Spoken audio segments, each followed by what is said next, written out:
Hello viewers, digital পাঠশালা YouTube চ্যানেলে তোমাদের সবাইকে স্বাগত জানাই।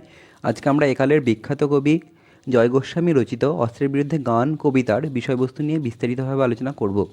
এই আলোচনায় প্রবেশের পূর্বে তোমাদের জানিয়ে রাখি, এই কবিতার উপর পূর্বেই দুটো ভিডিও ডিজিটাল পাঠশালা ইউটিউব চ্যানেলে পোস্ট করা হয়েছে।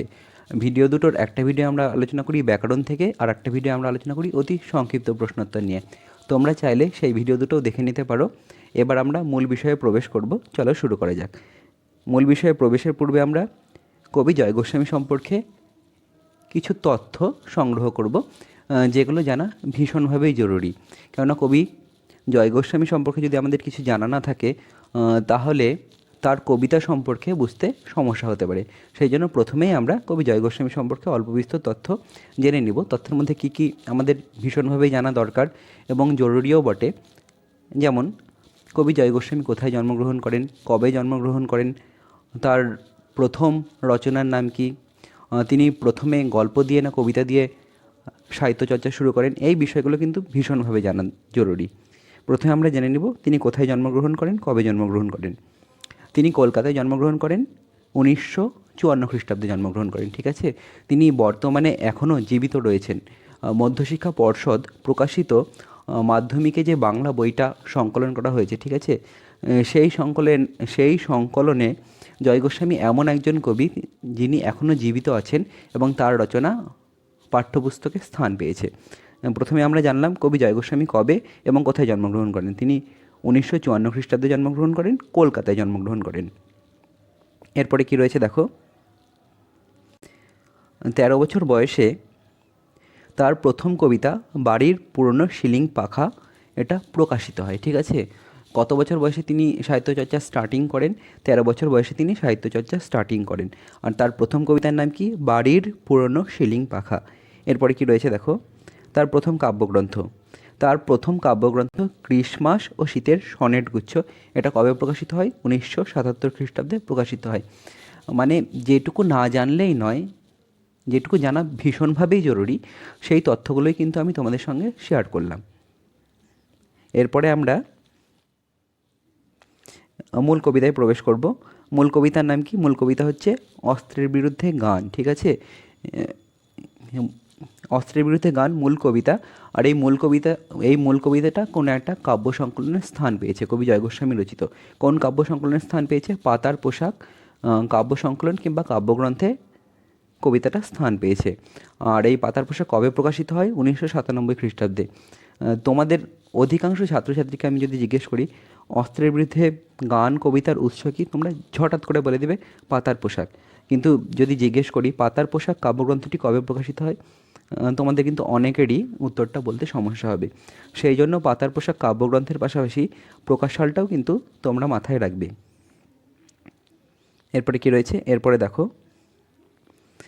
এরপরে আমরা মূল কবিতায় প্রবেশের পূর্বে এর প্রেক্ষাপট সম্পর্কে কিংবা বিষয়বস্তু সম্পর্কে তোমাদের সঙ্গে কিছু তথ্য শেয়ার করব, যেগুলো জানা থাকলে কবিতা বুঝতে সুবিধা হবে। প্রথমেই কি বলবো, এই যে কবিতাটা তোমার উত্তম পুরুষে রচিত। মানে আমি বলতে চাইছি এই কবিতার বক্তা বা কথক হিসেবে কবি নিজে হাজির। ঠিক আছে, তাহলে আমরা প্রথমে কি জানলাম, এটা হচ্ছে উত্তম পুরুষে রচিত একটি কবিতা। বুঝতে পারছো?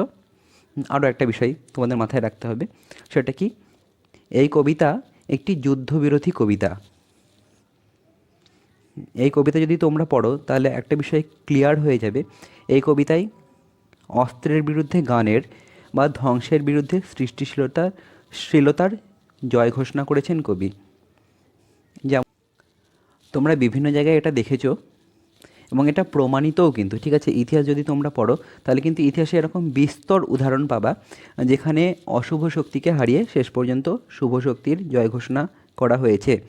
আরও একটা বিষয় তোমাদের মাথায় রাখতে হবে, কবিতাটি কয়টি স্তবকে রচিত? কবিতাটি 3টি স্তবকে বিন্যস্ত। স্তবক কাকে বলে? বেশ কিছু চরণ নিয়ে একটা স্তবক গঠিত হয়। চরণ কাকে বলে সেটা বুঝতে পারলেন না। এখানে ধরে নাও কবিতার ছোট্ট ছোট্ট বাক্য। ঠিক আছে, কবিতার একাধিক বাক্য মিলে একটা স্তবক গঠন হয়। এখানে 3টে স্তবক রয়েছে। পরীক্ষায় কিন্তু প্রশ্ন এসে থাকে।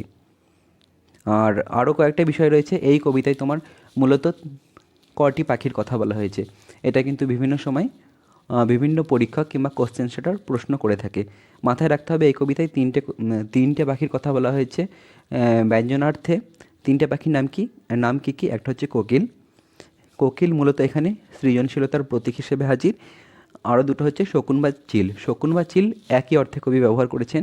শকুন বা চিল বলতে আমরা যুদ্ধবাজদের হিংস্রতা ও নৃশংসতার প্রতীক হিসেবে পাই। বুঝতে পারছো?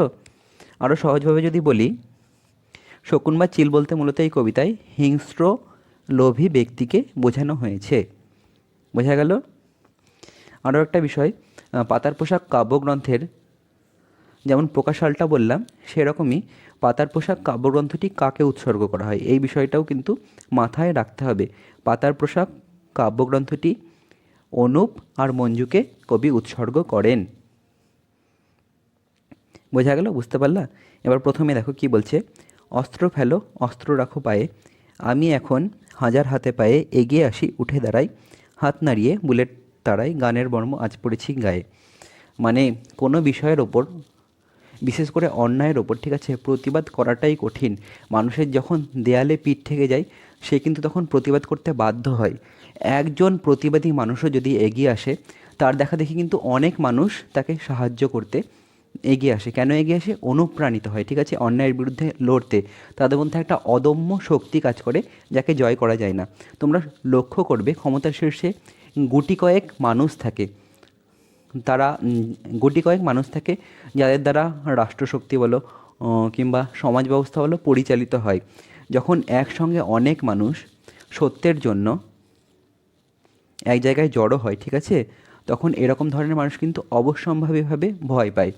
আপাতভাবে ভয়ের বহিঃপ্রকাশ না ঘটলেও মনে মনে কোনো একটা জায়গায় কিন্তু ভয়ের লক্ষণ প্রকাশিত হয়, ঠিক আছে। আর শেষ পর্যন্ত তাদেরকে কী করতে হয়? তাদেরকে ত্যাগ স্বীকার করতে হয় কিংবা ক্ষমা প্রার্থনা করতে হয়, কিংবা ক্ষমতার যে দম্ভ সেটা ভুলে গিয়ে ভুল স্বীকার করে নিতে হয়। সেই জন্যই বলছে এখানে দেখো, অস্ত্র ফেলো অস্ত্র রাখো পায়ে। যদি অস্ত্রকে ফেলে দেওয়া হয়, তাহলে অস্ত্র কোথায় গিয়ে পড়বে? মাটিতে পড়বে কিংবা পায়ের তলায় পড়বে। আমি এখন হাজার হাতে পায়ে, রাজার হয়ে গেছে, এটা রাজার হবে না, পদটা হবে হচ্ছে হাজার।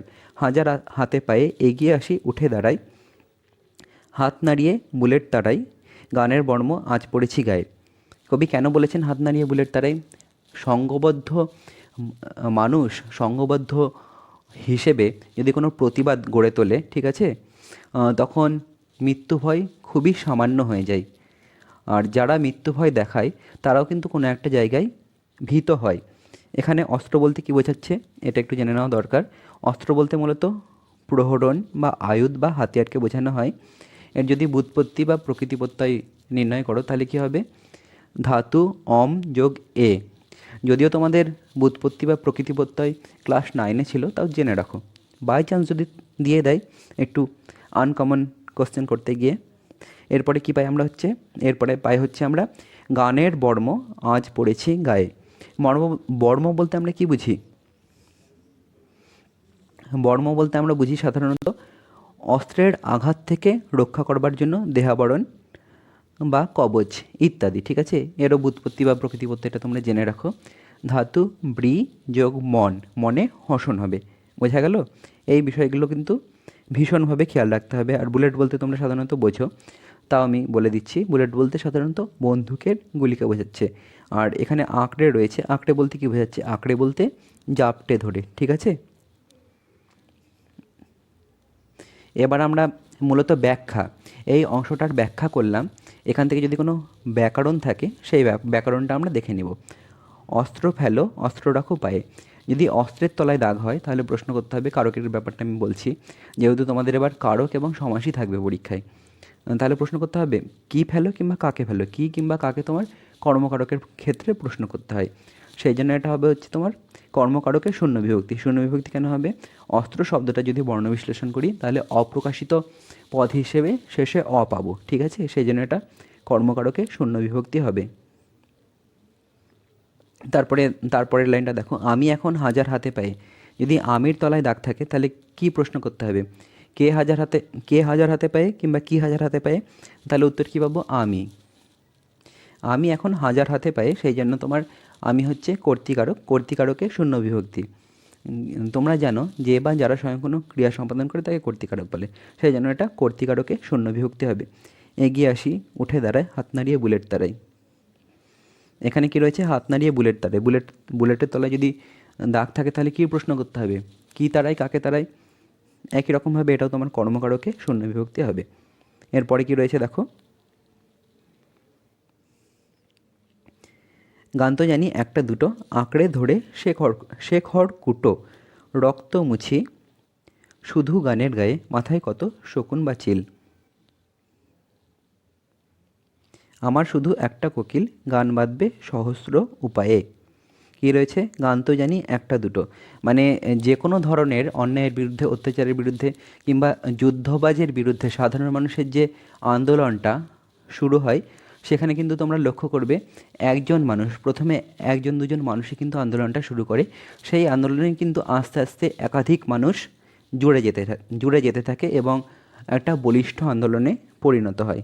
সেই জন্য বলছে, গান তো জানি একটা দুটো, আঁকড়ে ধরে শেখর কুটো, রক্ত মুছি গানের গায়ে, মাথায় কত শকুন বা চিল, আমার শুধু একটা কোকিল, গান বাঁধবে সহস্র উপায়ে। একটু আগে বললাম মাথায় কত শকুন বা চিল, ঠিক আছে? শকুন বা চিল বলতে আমরা কী বুঝি? শকুন বা চিল বলতে যুদ্ধবাজ, হিংস্র লোভী ব্যক্তিকে আমরা বুঝে থাকি। আর কি রয়েছে? আমার শুধু একটা কোকিল, গান বাঁধবে সহস্র উপায়ে। কোকিল বলতে কী বোঝান, কোকিল বলতে আমরা কী বলেছিলাম? সৃজনশীলতার প্রতীক। অন্যায়ের বিরুদ্ধে নতুন কিছু একটা ঘটতে চলেছে এবং ঘটার অনুঘটক হিসেবে কে কাজ করছে? কোকিল। এখানে কোকিল বলতে তোমার শুভবুদ্ধি সম্পন্ন সম্পূর্ণ কোনো মানুষকে বোঝাচ্ছে যে অন্যায়ের বিরুদ্ধে রুখে দাঁড়াবে, এমন কোনো মানুষের কথা বলা হচ্ছে। তোমরা জানো রবীন্দ্রনাথ ঠাকুর বলেছে, অন্যায় যে করে আর অন্যায় যে সহে দুজনই কিন্তু সমান অপরাধী। এরকম একটা বিষয় তিনি প্রকাশ করেছেন একটা কবিতায়। মানে অন্যায় করাও যেমন অপরাধ, অন্যায় সহ্য করাও সমান অপরাধ। সেই জন্য তোমার যুদ্ধবাজ যেসব মানুষ রয়েছে, যারা নিজের ক্ষুদ্র স্বার্থ চরিতার্থ করার জন্য একটা সমাজকে, একটা দেশকে, একটা জাতিকে যুদ্ধের মুখে ঠেলে দেয়, এমন মানুষদের থেকে, এমন ভয়ঙ্কর লোভী মানুষদের, লোভী গুটি কয়েক মানুষের থেকে কিন্তু একমাত্র শুভবুদ্ধিসম্পন্ন মানুষই সমাজকে রক্ষা করতে পারে। সেই ব্যাপারটাই এখানে প্রকাশিত হচ্ছে। এখানে দেখো কি রয়েছে, খড়কুটো, ঠিক আছে? এটা হচ্ছে সমাসবদ্ধ পদ। এর যদি আমরা ব্যাসবাক্য করি তাহলে হবে হচ্ছে খড় ও কুটো। এটা হচ্ছে দ্বন্দ্ব সমাসের উদাহরণ। মানে পূর্বেই আমরা একটা ভিডিওই ব্যাকরণের উপর আলোচনা করেছি, তাও এই ভিডিওতেও অল্প বিস্তর আলোচনা করছি। মানে যে কোনো জিনিস যতবার তোমরা বারে বারে আলোচনা করবে, ঠিক আছে, সেই বিষয়টা কিন্তু মাথায় বেশি থাকবে। এখানে মূলত সমাস এবং কারকের ব্যাপারটাই দেখাবো। সমাসের ব্যাপারটা দেখালাম। এরপরে কি রয়েছে দেখো, মাথায় কত শকুন বা চিল। যদি মাথায় পদ্মার তলায় দাগ থাকে তাহলে কি হবে? কী প্রশ্ন করতে হবে? কোথায় শকুন বা চিল? তাহলে উত্তর পাবো হচ্ছে মাথায়। তোমরা জানো কোথায় বা কখন দিয়ে অধিকরণ কারকের ক্ষেত্রে প্রশ্ন করতে হয়, ঠিক আছে? আর অধিকরণ কারকে মূলত স্থান বা সময়ের কথা বলা হয়, সেই জন্য এটা অধিকরণ কারকে এ বিভক্তি। কেন এ বিভক্তি বলছি? অনেক সময়, মানে এই যে এ বিভক্তিটা রয়েছে, এ বিভক্তিটা অনেক সময় তোমার কবিতার ক্ষেত্রে কিংবা কোনো পদের ক্ষেত্রে তোমার অন্তুস্থ হয়ে জুড়ে যায়। সেই জন্য তোমরা পরীক্ষায় যদি আসে মাথায় তলার দাগ দিয়ে কারক কিংবা এরকম ধরনের অনুরূপ যদি কোনো উদাহরণ আসে, তাহলে তোমরা ফার্স্ট ব্র্যাকেটে অন্তুস্থ বিভক্তি লিখবে, ঠিক আছে? এরপরে কি রয়েছে দেখো, এটা তো হলো। এরপরে দেখো, অস্ত্র রাখো, অস্ত্র ফেলো পায়ে, বর্ম খুলে দেখো আদুর গায়ে, গান দাঁড়ালো ঋষি বালক, মাথায় গোজা ময়ূর পালক, তোমায় নিয়ে বেড়াবে গান, নদীতে দেশ গায়ে, অস্ত্র ফেলো, অস্ত্র রাখো গানের দুটি পায়ে। এই যে দু একজন মানুষের দ্বারা যে আন্দোলনটা স্টার্টিং হচ্ছে, ঠিক আছে, সেটা কিন্তু একসময় সারা দেশে ছড়িয়ে পড়বে। সারা দেশে সারা দেশে যেমন ছড়াবে, সবার কিন্তু সমর্থনে সেরকমভাবেই অর্জন করবে। আর তার তো মানে যে কোনো আন্দোলনে তো একজন মুখ থাকা চাই। এখানে কবি আন্দোলনের মুখ হিসেবে ঋষি বালককে উপস্থিত করেছেন। বুঝতে পারছো কি বলছি? এই যে ঋষি বালক, এটা কিন্তু সমাসবদ্ধ পদ। এর যদি আমরা ব্যাসবাক্য করি, যে ঋষি সেই বালক, তাহলে সাধারণ কর্মধারী সমাসের এটা উদাহরণ হবে। আর ময়ূর পালক এটাও সমাসবদ্ধ পদের উদাহরণ। যদি আমরা এর ব্যাসবাক্য করি তাহলে হবে হচ্ছে ময়ূরের পালক। এই যে যুদ্ধবাজ কিছু মানুষের বিরুদ্ধে যে আন্দোলনটা গড়ে উঠেছে সেটা পবিত্র নিষ্পাপ ফুলের মতো ঋষিবালক প্রতিনিধিত্ব করছে, যার কাছে এলে অস্ত্রবাজ মানুষদেরও হার স্বীকার করতেই হবে, তাদেরও বলতে হবে অস্ত্র ফেলো, অস্ত্র রাখো গানের দুটি পায়ে। বোঝা যাচ্ছে? বুঝতে পারছো?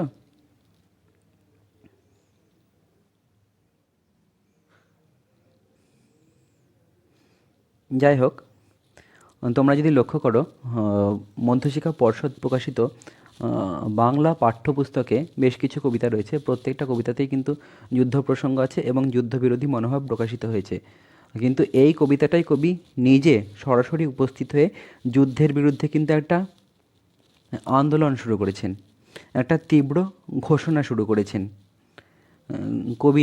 কবিদের কথাই যদি বলি, কিংবা কোনো সাহিত্যিকদের কথা যদি বলি, কিংবা কোনো শিল্পীদের কথা যদি বলি, তারা অশুভ শক্তির বিরুদ্ধে কীভাবে প্রতিবাদ জানান, তাদের প্রতিবাদ জানানোর ভাষাটা কী? তাদের প্রতিবাদ জানানোর ভাষাটা হচ্ছে শিল্প মাধ্যম। কবি যেহেতু সাহিত্য চর্চা করেন, সেই জন্য কবিতাকে তার প্রতিবাদের হাতিয়ার হিসেবে এখানে গ্রহণ করেছেন এবং কবিতার মধ্য দিয়েই তার চিন্তাভাবনা প্রকাশিত হচ্ছে, যে চিন্তাভাবনায় রয়েছে একটা সুন্দর সমাজের, যেখানে সবাই ঋষি বালকের মতোই নিষ্পাপ হবে, পবিত্র হবে, সৎ হবে, যেখানে অশুভ শক্তির উপরে উঠে শুভ শক্তির জয় ঘোষণা করা হবে জোরালোভাবে। যাই হোক, ভিডিওটা ভালো লাগলে লাইক, কমেন্ট এবং চ্যানেলটি অবশ্যই সাবস্ক্রাইব করো। ওকে, বাই, ভালো থেকো, দেখা হবে নেক্সট ভিডিওয়।